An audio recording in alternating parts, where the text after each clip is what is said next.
I'm actually an investigative reporter by background, so I started as a skeptic. I wasn't sure in any way that intention experiments were going to work. I tend to be really interested in this area, but I like to have proof to demonstrate the miraculous, basically. I wanted to prove magic. And so I started with intention experiments using a bunch of very prestigious scientists in academic centers around the world, and I would ask them to set up some sort of controlled target. And I would then ask my readers to come on to my website and send intention to that target. And I had no idea when we started that this was going to work. And we started small with baby steps. First, we sent intention to try to change light emissions of a leaf. Then we started sending intention to see if we could make seeds grow faster. And we did that experiment 12 times, and every single time the seeds sent intention grew higher than 3 sets of controls. We sent intention to purify water. We sent intention to lower violence. We've run 29 of these experiments to date, and 25 have shown measurable and mostly significant responses. And the really weird thing about these experiments is that, remember, these targets, for instance the seeds, are sitting in a laboratory someplace in the world. Usually in that case it was Tucson, Arizona. I would be working with an audience or my internet audience, but if it was an audience, for instance, the first one with the seed experiment was done in Sydney, Australia. The people sending the intention were not sending intention to the seeds themselves, which were 8,000 miles away. They were sending intention to a photo of the seeds, or a symbolic representation of the seeds. So that, to unpack all of this, it demonstrates that consciousness not only has the ability to affect matter, but to travel all kinds of distances to affect something that is just symbolically represented.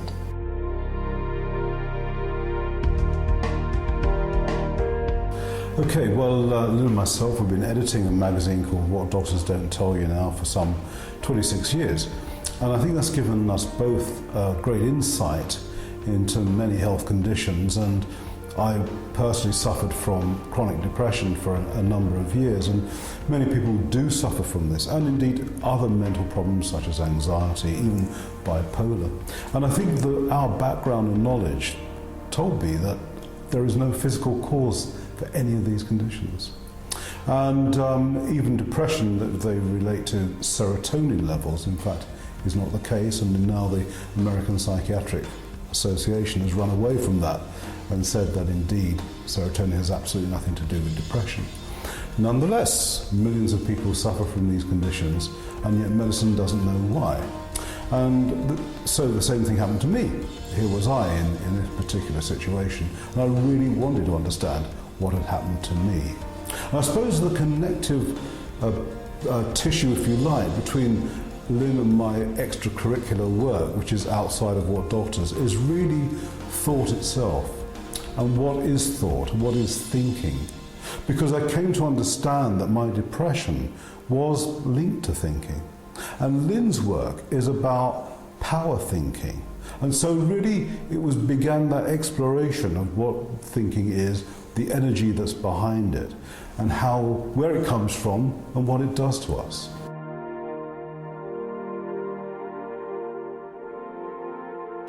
We're going to be playing around with retro intention because, as Bryan says, what's been really interesting about our journey, me perhaps looking at it in a sense of physics and biology, etc., and Bryan in terms of the psychology, we've come to understand that thought isn't encased inside the brain.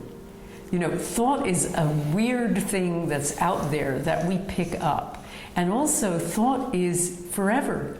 Thought doesn't have a temporal association.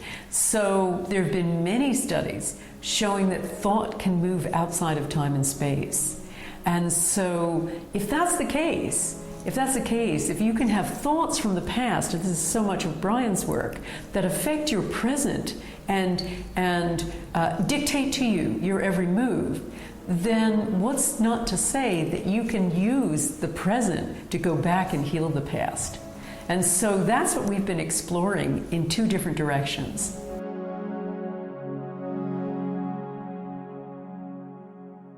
Well, you know, disease is multifaceted. The single most important thing we believe is nutrition. But there are many other elements to disease, including spiritual, for want of a better term, the sense of belonging, the sense of community, having a purpose in life. All these are incredibly important. So I think that anyone who's starting to suffer chronic disease, they do need to look in all those departments, making sure that certainly their diet is really cleaned up. There's stacks of information about that, about not eating processed, and that's in a way the easiest one. But cleaning up your life generally is very important. But really looking at your life and saying, well, do I have lots of friends? Do I have community? Do I belong? And also, what am I doing with my life? What purpose do I have? Am I living that purpose? Or have I always denied myself? And that is a very common characteristic of many problems, that people do deny themselves. And some of our friends oncologists have said that they've seen that quite often in breast cancer in particular, this denial, this blocking yourself off, putting yourself second. And I think that, you know, a disease is certainly that time to say, well, I really need to look at all those elements.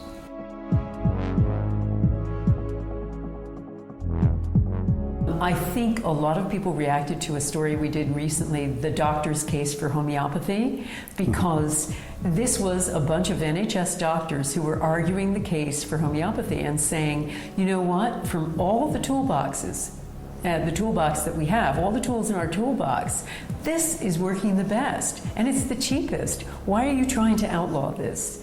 But other stories that we do about alternative ways to treat just about everything, from growing your brain at every age, which is our current cover story, to diabetes being an allergy that can be reversed. You know, we always find that we're really opening our readers' eyes to what is considered the impossible. And they suddenly take a very different view of disease because they realize, as Bryan says, it's not just a physical thing. You know, it's not just diet makes a big difference and exercise makes a big difference, but there are other pillars of health too. And that psychosocial aspect of your life is probably really preeminent in whether or not you're going to be well. Whether you get joy out of life and whether you feel connected are probably the most important aspects of health. And we write about those things too.